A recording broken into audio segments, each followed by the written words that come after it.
दोस्तों, मैं अंशुमान शुक्ला स्वागत करता हूं आपका तक्षशिला ट्यूटोरियल के ऑनलाइन चैनल पर।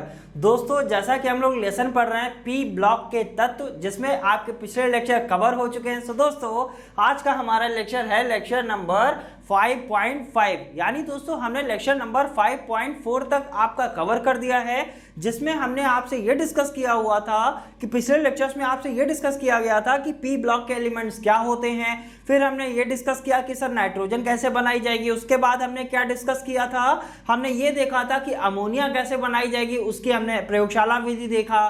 फिर हैबर विधि से अमोनिया कैसे बनाई जाएगी, और दोस्तों उसी क्रम को आगे बढ़ाएंगे और आज का लेक्चर भी डिस्कस करेंगे। दोस्तों, आज के लेक्चर का पहला टॉपिक क्या है, नाइट्रिक अम्ल। यानी अभी तक हमने क्या क्या बनाया है, अभी हमने ये देखा हुआ था कि नाइट्रोजन कैसे बनेगी, फिर हमने क्या देखा था, अमोनिया कैसे बनेगी। आज का हमारा टॉपिक क्या है कि ये जो नाइट्रिक एसिड है, जिसका फॉर्मूला क्या होता है, HNO3। इसका फॉर्मूला सभी को पता होगा कि ये जो नाइट्रिक एसिड है आखिरकार ये कैसे बनती है।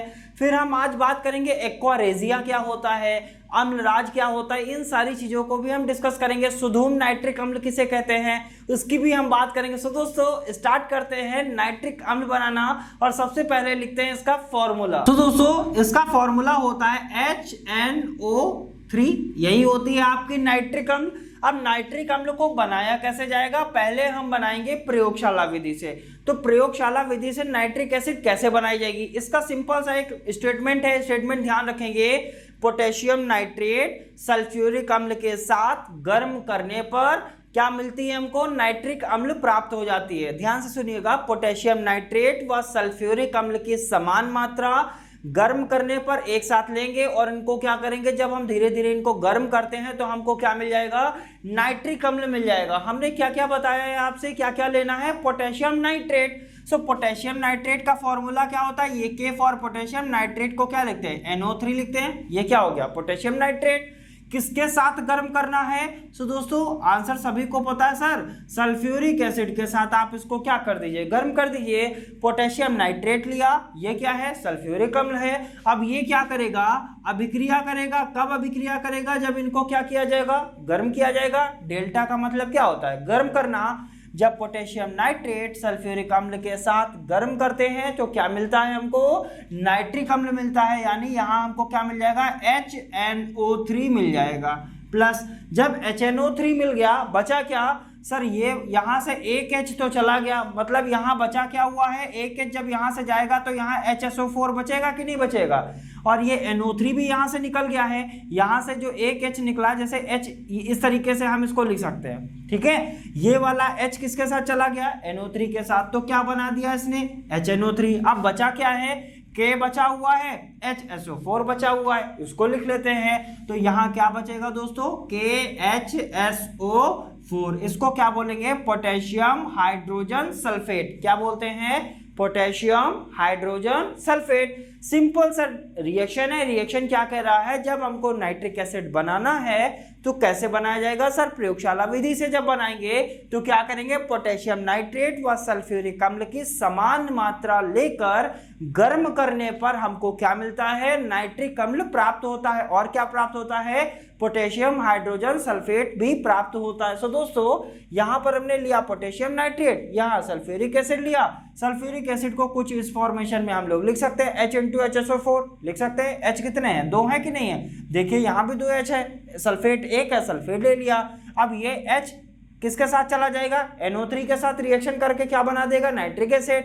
ये किसके साथ आ जाएगा, K के साथ आ जाएगा, यानी यहां से क्या मिल जाएगा, KHSO4 मिल जाएगा। अब दोस्तों बात करते हैं, जैसा कि इसको फिगर के फॉर्मेशन में कैसे दिखाया जाएगा, किसको हम कैसे नाइट्रिक एसिड को बनाएंगे। दोस्तों, जैसा हमने फिगर नाइट्रोजन में बनाया था उस तरीके से हमने क्या बनाया था, अमोनिया में भी बनाया था। इसी तरीके से हमारा नाइट्रिक एसिड में भी एक फिगर होता है। आइए दोस्तों स्टार्ट करते हैं फिगर को बनाना। सबसे पहले क्या करेंगे, इस रिएक्शन को यहां से हटा देते हैं। तो स्टार्ट करते हैं, फिगर को कैसे बनाएंगे। यहां पर हमको एक लेना है एक रिटार्ड फ्लास्क, और रिटार्ड फ्लास्क कैसे बनेगा, कुछ इस तरीके से बनेगा। इस तरीके से हम लोग रिटार्ड फ्लास्क को बनाएंगे, ध्यान से देखिएगा कैसे बनेगा। इसको थोड़ा सा ऊपर करेंगे, उसके बाद इसको बेंड कर देंगे, ठीक है। इसको भी इसी तरीके से इसमें करते हैं, और इसको कुछ इस तरीके से एडजस्ट किया जाता है। ये क्या होता है आपका एक तरीके से, इसे ही हम बोलते हैं दोस्तों रिटार्ड फ्लास्क बोलते हैं। कैसा फ्लास्क बोलते हैं? Retard flask. ठीक है, तो ये रिटार्ड फ्लास्क बन गया। अब जैसे हमको इसमें कुछ रखना है तो कौन रिएक्शन कर रहा था? पोटेशियम नाइट्रेट और सल्फ्यूरिक एसिड। तो दोस्तों यहाँ पर हम क्या ले लेते हैं? पोटेशियम नाइट्रेट और सल्फ्यूरिक एसिड ले लेते हैं। चलिए देखते हैं पोटेशियम नाइट्रेट और सल्फ्यूरिक एसिड। तो ये क्या लिया गया है? इसको हम बोल देते हैं, ये क्या है? पोटेशियम नाइट्रेट यानी KNO3 है। ये क्या है सर? सल्फ्यूरिक एसिड लेना है, H2SO4 ले लिया, पोटेशियम नाइट्रेट लिया, सल्फ्यूरिक एसिड लिया। अब हमको करना क्या है सर? ये डालेंगे कहाँ से इसमें? तो यहाँ से एक कार्क लगा होता है, इसको कुछ इस तरीके से हम लोग दिखा सकते हैं। अब दोस्तों इसको जब कार्क की तरीके से दिखाएंगे तो इसको क्या करना पड़ेगा? इसको बंद करना पड़ेगा। अब ये यहाँ पर इसको कुछ थोड़ा सा डिजाइन करके बना देते हैं ताकि पता चल जाएगा सर यहाँ पर क्या लगा हुआ है, एक कार्क लगा हुआ है। ठीक है, सो दोस्तों यहाँ पर हमने क्या किया? पहले एक रिटार्ड फ्लास्क लिया, रिटार्ड फ्लास्क में हमने क्या लिया? पोटेशियम नाइट्रेट और सल्फ्यूरिक अम्ल ले लिया। अब हमको करना क्या है सर? इसको किसी स्टैंड पे रखा जाएगा। ऐसे तो नहीं है ये हवा में लटक जाएगा, तो हवा में तो लटकाना नहीं है, इसको एक स्टैंड पे रख दिया। ठीक है, अब इसको स्टैंड को कुछ अच्छी तरीके से दिखा दिया जाएगा ताकि आपको पता चल जाए कि सर ये इस तरीके से स्टैंड पे रखा हुआ है रिटार्ड फ्लास्क। अब हमको करना क्या है? हमको इसको गर्म करना है। जब हमको गर्म करना है तो इसका मतलब इसमें हमको क्या लगाना पड़ेगा? बर्नर की सहायता से गर्म करेंगे कि नहीं करेंगे? सिंपल सी बात है। तो यहाँ पर हम एक क्या बना लेते हैं? बर्नर बना लेते हैं, जिसकी सहायता से हमको इसको क्या करना है? गर्म करना है। तो यहाँ पर एक बर्नर हमने बना लिया इस तरीके से, ये एक बर्नर दिखा दिया। अब इसको गर्म करेंगे। जब गर्म कब होगा? जब बर्नर जलेगा। चलिए बर्नर को हमने क्या कर दिया? जला दिया। तो थोड़ा सा ये जब जलेगा तो इसको हम क्या करेंगे? पहले धीरे धीरे गर्म करते हैं। जब धीरे धीरे गर्म करेंगे तो यहाँ से नाइट्रिक अम्ल बनेगी। जो नाइट्रिक अम्ल कहाँ आएगी? यहाँ से होते हुए कुछ इस तरीके से इधर आएगी। अब हम क्या करेंगे? यहाँ पर बनाएंगे एक ग्राही पात्र। कैसा पात्र बनाएंगे? ग्राही। ग्राही का मतलब जिसमें हमको नाइट्रिक अम्ल को ग्रहण करना है। अब दोस्तों यहाँ से हम बनाते हैं एक ग्राही पात्र को। तो ग्राही पात्र कुछ इस तरीके से हम लोग बनाएंगे। सो दोस्तों देखिएगा जरा। अब दोस्तों इसको हमने क्या कर दिया? ये एक तरीके से ग्राही पात्र बना दिया है। अब इसको भी किसी पर रखा जाएगा। चलिए इसको भी थोड़ा सा हल्का सा स्टैंड टाइप का बना देते हैं, जिस पर ये क्या हो जाएगा? रखा हुआ होगा। अब दोस्तों यहाँ पर एक चीज और ध्यान देने वाली है। क्या ये ग्राही पात्र ऐसे ही रखा रहेगा? तो आंसर क्या होगा? नहीं, इसको हम एक फ्लास्क में रखेंगे। किस में रखेंगे? फ्लास्क में रखेंगे। सो दोस्तों ये हमने यहाँ पर एक क्या बना दिया है आपके लिए? एक फ्लास्क बना दिया। अब ये फ्लास्क क्यों बनाया गया है? ठीक है, या एक बीकर टाइप का बना दिया गया है। सॉरी, फ्लास्क नहीं है ये एक बीकर टाइप का हमने बना दिया है। इसको क्यों बनाया गया है? अब दोस्तों इसको हमको करना क्या है? यहाँ पर ऊपर से जल गिराना है। क्यों गिराना है? क्योंकि हमको इसको शीतल करना। शीतल का मतलब क्या होता है? ठंडा। और ठंडा कैसे करेंगे सर? पानी की धार की सहायता से इसको क्या किया जाएगा? शीतल किया जाएगा। तो पानी बनाने के लिए हम यहाँ पर क्या करते हैं? एक छोटा सा नल टाइप का बना देते हैं। कुछ इस तरीके से दिखा देंगे। सर ये क्या है हमारा? ये एक तरीके से क्या हो गया? नल हो गया। और इस पर क्या कर रहा है? ये इस तरीके से हमारा इससे पानी निकल के आ रहा है। जब ये पानी निकल के आएगा तो जब इसके ऊपर गिरेगा, इसके ऊपर गिरते ये पानी इसके अंदर नहीं जाएगा, बल्कि इस फ्लास्क को क्या करेगा? ठंडा करेगा। जब ये पानी गिरेगा तो कहीं ना कहीं ये फ्लास्क के अंदर ही तो आएगा। ऐसा तो नहीं है कि वहीं बाहर ही रहेगा। तो ये पानी अंदर आएगा, यानी कुछ पानी का लेवल कुछ इस तरीके से पानी आपको यहाँ पर दिखाई देगा। ये क्या बना दिया है हमने? यहाँ पर ये पानी का लेवल बना दिया है कि जब उस पर फ्लास्क पर पानी गिर रहा है तो इस तरीके से पानी क्या हो जाएगा? बीकर में इकट्ठा हो जाएगा। और ये पानी अगर बीकर में हम इस तरीके से इकट्ठा करते रहेंगे तो एक स्टेज ऐसी आएगी कि पानी बीकर के बाहर हो जाएगा।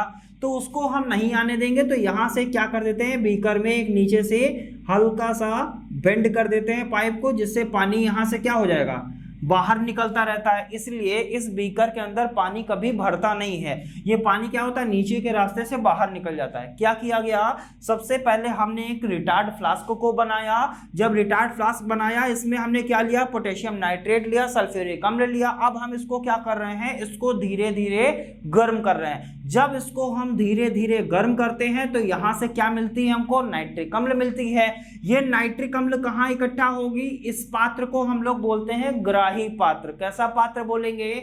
ग्राही पात्र। इस ग्राही पात्र में जो कि कैसा है? शीतल है। शीतल कब है? जब इसको शीतल किया गया है। और ग्राही पात्र में आपकी क्या इकट्ठा हो जाएगी? यहाँ पर आप इसको क्या दिखा सकते हैं सर? ये यहाँ पर जो बनी है इसे ही हम क्या बोलते हैं? HNO3। ये क्या हो जाएगा? ये आपका है वाटर। ये आपका क्या हो गया? वाटर हो गया। ये क्या बना हुआ है? नाइट्रिक अम्ल, यानी HNO3 यहाँ पर आपको मिल जाएगी। लेकिन ध्यान दीजिएगा, यहाँ पर जो आपको नाइट्रिक अम्ल मिलेगा ये कैसा होगा? अशुद्ध होगा। अशुद्ध नाइट्रिक अम्ल आपको प्राप्त होता है। अब अशुद्ध नाइट्रिक अम्ल को शुद्ध करने के लिए हम क्या करेंगे? इसका मतलब उसका हमको शुद्धिकरण करना पड़ेगा। शुद्धिकरण का मतलब क्या होगा? उसको हम कैसे शुद्ध करेंगे, इसकी भी एक विधि होती है। तो दोस्तों इस फिगर को ध्यान से देखेंगे, इसको अच्छे से करेंगे। और दोस्तों ध्यान देने वाली बात यह है, टेंशन लेने की जरूरत बिल्कुल भी नहीं होनी चाहिए आपको, क्योंकि हम जितनी भी चीजें यहाँ पर डिस्कस करते हैं, जैसा सभी को पता रहता है, उन सभी चीजों के आपको हैंड रिटन नोट्स जरूर मिलते हैं। और नोट्स आपको कहाँ मिलते हैं? डिस्क्रिप्शन बॉक्स में नीचे लिंक दिया हुआ है, लिंक पर जाना है, क्लिक करना है, PDF को डाउनलोड करना है। सो दोस्तों जैसा फिगर यहाँ पर बना हुआ है ऐसा ही एज इट इज आपको फिगर दिखाई देगा, जहां पर आपका नोट्स में बना हुआ होगा, जहां से आपकी तैयारी बहुत ही बेहतर हो सकती है। सो दोस्तों ध्यान दीजिएगा, इस तरीके से हम नाइट्रिक अम्ल को बनाते हैं। ये कौन सी विधि है? प्रयोगशाला विधि। कैसी विधि है? प्रयोगशाला विधि। प्रयोगशाला विधि में हमने स्टार्टिंग में ही आपको बताया था, आपको क्या लेना है सर? क्या लेना है आपको? पोटेशियम नाइट्रेट लेना है और सल्फ्यूरिक अम्ल लेना है। और इसको आपको क्या करना है? धीरे धीरे गर्म करना है। जब आप धीरे धीरे गर्म करेंगे तो नाइट्रिक अम्ल जो होगी वो एक ग्राही पात्र में एकत्रित हो जाती है। वो जो ग्राही पात्र है वो कैसा है? शीतल है। किसके द्वारा शीतल किया गया है? जल के द्वारा शीतल किया गया है। वहां पर आपको क्या मिल जाएगी? अशुद्ध नाइट्रिक अम्ल मिल जाती है। अब दोस्तों यहां से क्वेश्चन आता है कि अशुद्ध नाइट्रिक अम्ल को शुद्ध कैसे किया जाएगा? तो ध्यान देने वाली बात क्या है, यहां से जो आपको अशुद्ध नाइट्रिक अम्ल प्राप्त होती है इसका शुद्धिकरण किया जाता है। एक विधि होती है, उसको हम बोलते हैं प्रभाजी आसवन। इस फ्लास्क का क्या नाम है? रिटायर्ड फ्लास्क कहते हैं। सो दोस्तों यहां से हमने ये देखा कि अशुद्ध नाइट्रिक अम्ल हम कैसे प्राप्त करेंगे, अशुद्ध नाइट्रिक अम्ल को शुद्ध कैसे करेंगे, ये भी हमने देख लिया है। अब दोस्तों बढ़ते हैं आगे की तरफ। जैसा कि हमने यहां पर देखा कि प्रयोगशाला विधि के द्वारा नाइट्रिक अम्ल बनाया गया, क्या कोई और विधि भी होती है जिसके द्वारा हम नाइट्रिक अम्ल बनाते हैं? और क्या वो विधि इंपॉर्टेंट भी होगी? तो दोस्तों जो हम अगली विधि बताने जा रहे हैं आपको, वो आपके लिए बहुत ही ज्यादा इंपॉर्टेंट होने वाली है। और दोस्तों कई बार आपने ऑनसॉल्व में भी देखा होगा, ओस्टवाल्ड विधि के द्वारा नाइट्रिक अम्ल बनाना। कई बार क्वेश्चन आया हुआ है कि ओस्टवाल्ड विधि के द्वारा नाइट्रिक अम्ल को कैसे बनाया जाएगा, उसका फिगर क्या होगा, उसको हम कैसे बनाएंगे, उन सारी चीजों को कैसे मैनेज करेंगे, इनको भी हम देखेंगे। सो दोस्तों इसको हटाते हैं और देखते हैं ओस्टवाल्ड विधि द्वारा नाइट्रिक अम्ल का निर्माण। दोस्तों जैसा कि हमने हेडिंग बना लिया है, ओस्टवाल्ड विधि के द्वारा नाइट्रिक अम्ल बनाना या नाइट्रिक अम्ल का निर्माण, यानी हमने पहले प्रयोगशाला विधि के द्वारा नाइट्रिक अम्ल को बनाया है, अब हम बनाने जा रहे हैं ओस्टवाल्ड विधि के द्वारा। सो दोस्तों इसका फिगर पहले देखते हैं कि कैसे बनेगा। तो दोस्तों यहाँ पर हम कुछ इस तरीके से बनाने जा रहे हैं, ध्यान से देखिएगा इसको। तो दोस्तों कुछ इस तरीके से हम यहाँ पर बना रहे हैं, आगे देखेंगे इसको क्या बनाएंगे। दोस्तों इस वाले कक्ष को हम लोग बोलते हैं उत्प्रेरक कक्ष। उत्प्रेरक कक्ष बोलते हैं, यानी इसका मतलब क्या होगा, इसके अंदर क्या होगा, उत्प्रेरक होगा। अभी हम आपको ये भी बताएंगे कि इसके अंदर इस उत्प्रेरक कक्ष में कौन सा उत्प्रेरक होगा। इसको क्या बोलते हैं, इसको कहते हैं ऑक्सीकारक कक्ष। कैसा कक्ष कहेंगे, ऑक्सीकारक कक्ष। ये क्या रहा आपका उत्प्रेरक कक्ष, इसको कैसा कक्ष कहते हैं, ऑक्सीकारक कक्ष। अब इसके बाद दोस्तों हम बनाने जा रहे हैं यहाँ पर एक कक्ष और बनाएंगे, उस कक्ष का नाम है अवशोषण कक्ष। कैसा कक्ष, अवशोषण कक्ष। अब दोस्तों देखते हैं कि अवशोषण कक्ष को कैसे बनाया जाएगा। तो दोस्तों इस तरीके से हम लोग कुछ अवशोषण कक्ष को बनाएंगे और इस अवशोषण कक्ष में एक्चुअली में होगा क्या, इसको हम इस तरीके से यहाँ पे बनाते हैं। यहाँ से क्या आएगा, वाटर आएगा। लोग कुछ अच्छा लग रहा है ज़्यादा ही, तो इसको थोड़ा सा और अच्छा कर देते हैं ताकि अच्छा लगने लगे। यहाँ से क्या बनाया, वाटर बनाया। अब दोस्तों यहाँ पर हम क्या बनाएंगे, एक फुहारा टाइप का बनाएंगे। पानी होता है, यहाँ से जो गिरेगा वो ऐसे नहीं गिरेगा, मतलब जल की धार के टाइप में नहीं गिरेगा, बल्कि एक फुहार के रूप में गिरेगा। और वो फुहार को हम कैसे बनाएंगे तो दोस्तों कुछ इस तरीके से फुहार के रूप में गिरेगा। फुहार का मतलब आप लोग समझ रहे होंगे। यहाँ पे हमने क्या कर दिया, ये जो पानी गिर रहा है इस अवशोषण कक्ष में, इसको हम पानी को फुहार के रूप में गिराएंगे, इस तरीके से बनाया है। और यहाँ पर क्या रखा जाएगा, क्वार्ट्ज के टुकड़े। आपको क्या मिल जाएगा, यहाँ से आपको नाइट्रिक अम्ल मिल जाएगा। यहाँ पर भी एक कार्क लगा देते हैं कुछ इस तरीके से वॉल टाइप का। सो दोस्तों यहाँ से आपको क्या मिलेगा, नाइट्रिक अम्ल मिलेगा। इस कक्ष का नाम ऑक्सीकारक कक्ष था, इसको हम क्या बोलेंगे, अवशोषण। कैसा कक्ष कहते हैं, अवशोषण कक्ष। सिंपल सी बात है। पहले हमने कौन सा कक्ष बनाया, ओस्टवाल्ड विधि के द्वारा हमको क्या करना है, नाइट्रिक अम्ल का निर्माण करना है। अब नाइट्रिक अम्ल के निर्माण में कुछ इस तरीके से एक फिगर बनेगा। उस फिगर को कैसे बनाया जाएगा ये तो हमने देख लिया है। अब हमको ये देखना है ये जो उत्प्रेरक कक्ष है इसमें कौन सा उत्प्रेरक हमको लेना है। सो दोस्तों यहाँ पर हम लेंगे प्लेटिनम की जाली। इस कक्ष में कैसी जाली लगी होती है, प्लेटिनम की जाली लगी होती है। सो दोस्तों वो जाली कुछ इस तरीके से बना देंगे, यहाँ पर दिखा देंगे कि ये क्या लगी हुई है, ये प्लेटिनम की जाली है। दोस्तों ये क्या लगा दिया है हमने यहाँ पर, प्लेटिनम को पीटी से लिखते हैं की जाली। यानी इस वाले उत्प्रेरक कक्ष में कौन सा उत्प्रेरक होता है, तो आपका आंसर क्या होगा, सर जब ओस्टवाल्ड विधि के द्वारा जब नाइट्रिक अम्ल को बनाया जाता है तो कौन उत्प्रेरक कार्य करता है, वहां पर प्लेटिनम उत्प्रेरक कार्य करता है। और उत्प्रेरक के बारे में हमने आपको कई बार बताया हुआ है, जो अभिक्रिया की दर को बढ़ा देता है क्या कहलाते हैं, उत्प्रेरक कहलाते हैं। अभिक्रिया की दर यानी यहां से जो आपको जो भी बनने वाला है वो इस प्लेटिनम की उपस्थिति में क्या करेगा, जल्दी से बनेगा इस तरीके से। अब दोस्तों यहां से जाएगा क्या, ये भी तो हमको देखना है आखिरकार इसके अंदर कौन सी प्रोसेस हो रही है। सो दोस्तों यहां से आपका जाएगा अमोनिया और क्या जाएगा, यहां जाएगा ऑक्सीजन, यानी 4 टाइम्स ऑफ अमोनिया और 5 टाइम्स ऑफ ऑक्सीजन जाएगी। ध्यान दीजिएगा इस तरीके से एक फिगर बनेगा। ओस्टवाल्ड विधि के द्वारा नाइट्रिक अम्ल का निर्माण जब किया जाएगा तो कुछ इस तरीके से आपको फिगर बनाना है, फिगर को ध्यान रखना है। और ध्यान क्या रखना है सर, जो उत्प्रेरक कक्ष होगा उसमें अंदर हम क्या प्रवेश कराएंगे, अमोनिया और ऑक्सीजन को प्रवेश कराते हैं। जब ये अमोनिया और ऑक्सीजन जाएगा तो यहाँ पर कौन सी अभिक्रिया होगी, यानी यहाँ पर कौन सी रिएक्शन होगा। फिर ऑक्सीकारक कक्ष में आएगा तो कौन सा रिएक्शन होगा, फिर हमारा जब ये अवशोषण कक्ष में आएगा तो कौन सा रिएक्शन होगा, और हमको कैसे नाइट्रिक अम्ल मिलेगा, इन सारी चीजों को भी दोस्तों डिस्कस करना है। और दोस्तों ये सारी बातें हम डिस्कस कहाँ करेंगे, जैसा सभी को पता रहता है कि हम छोटे छोटे टॉपिक में आप क्या करते हैं, लेक्चर को कवर करते हैं ताकि आपको सारी चीजें आसानी से समझ में आते रहें। सो दोस्तों आज आप लोग प्रैक्टिस करिएगा कि नाइट्रिक अम्ल को प्रयोगशाला विधि के द्वारा कैसे बनाया जाएगा और ओस्टवाल्ड विधि का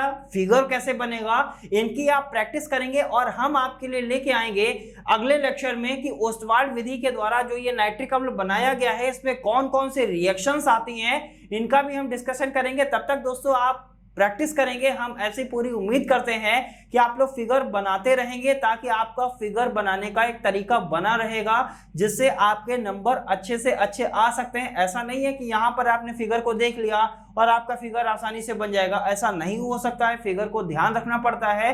तो आप प्रैक्टिस करिएगा, मिलेंगे कल अगले लेक्चर में, देखेंगे कि हम ओस्टवाल्ड विधि के द्वारा नाइट्रिक अम्ल को कैसे बनाएंगे। सो दोस्तों आज के लेक्चर में इतना ही, मिलते हैं नेक्स्ट लेक्चर में, तब तक के लिए धन्यवाद।